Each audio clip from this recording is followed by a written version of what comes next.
Pagpalang araw po sa ating lahat and welcome po to our daily devotion. At ngayong araw po ay pagpapatuloy po natin ang ating series patungkol po sa 7 Pillars of Complete Trust in God. At ito na po pala yung ating huling series po para sa araw na ito. At para naman po sa ating Bible verse, ito po ay matatagpuan sa John 15 chapter 9. At ito po ang sabi sa English, "As the Father has loved me, so have I loved you. Now remain in my love." At ito naman po ang sabi sa Tagalog, "Kung paanong inibig ako ng Ama, gayon din naman inibig ko kayo, manatili kayo sa aking pag-ibig." So napakagandang Bible verse po para po sa araw na ito kasi yung tinutukoy po dun is about po sa pagmamahal po ng Diyos Ama sa ating Panginoon Diyos at ang pagmamahal po ng Diyos para po sa atin.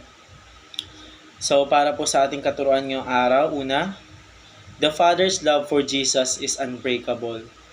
So yung Panginoong Diyos Ama po natin ay yung pagmamahal niya po sa ating Panginoong Diyos is sabi po dito unbreakable.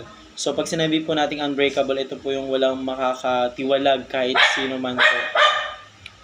Kahit sino pa man po nila lang po, kahit si Satanas pa man po yan, kahit anong gawin niya pong uusig po ng sa ating Panginoon Diyos or sa ating Diyos Ama ay hindi niya po i-break yung pagmamahal niya po sa ating Panginoong Jesus po.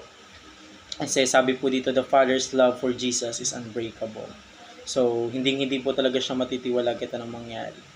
So, para naman po sa ating pangalawang katuruan, Christ's love for us is also unbreakable. So, kung yung pagmamahal po ng Diyos Ama sa ating Panginoon Diyos po is unbreakable, ganun din po yung pagmamahal po sa atin ng Panginoong Diyos. Which is po si Jesus po, yung pagmamahal niya po sa atin bilang mga anak niya or bilang mga nilikha niya is unbreakable po. Like tulad na lamang po yung ginawa niya kila Adan po at Eva noon. Doon pa lang po ay pinapakita na po ng ating Diyos yung unbreakable love niya po para sa mga nilikha niya or para sa mga anak niya po. Kasi binigyan po ng ating Diyos ng tirahan po si Eva at Adan, which is po yung the Garden of Eden po, kung saan po lahat po ng pangailangan po nila is nandoon na po. Pero meron lamang po isang kautusan ng ating Panginoon Diyos po na iwag na po nilang kakainin yung prutas po na nandoon.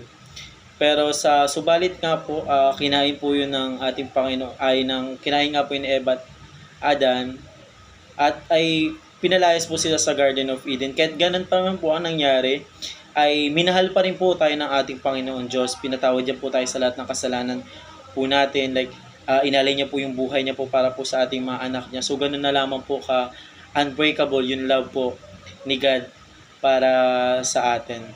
So, para naman po sa pangatlong katuruan, we must remain in Christ's love. So, napakagandang pakaturuan po ngayon para sa araw po. Kasi konektado po talaga simula po sa Diyos Ama, papunta po kay Jesus, papunta po sa atin bilang mga anak niya. So, we must remain in Christ's love.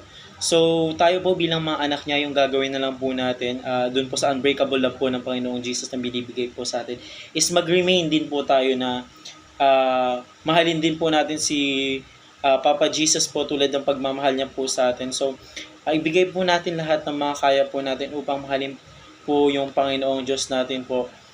Magtiwala tayo sa Kanya, i-worship po natin siya araw-araw, sundin po natin lahat ng mga utos na nakasaad po sa Bible, at magtiwala lamang po sa Kanya. Yun pa lang to, doon na po pinapakita na po natin kung gaano po natin kamahal kung gaano po kamahal natin ang Panginoong Jesus po sa buhay po natin.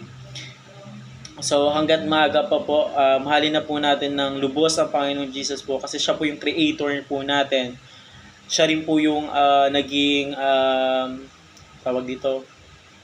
provider po natin sa lahat ng pangailangan po. So doon pala po unbreakable love na po yung pinapakita ng ating Panginoon Diyos.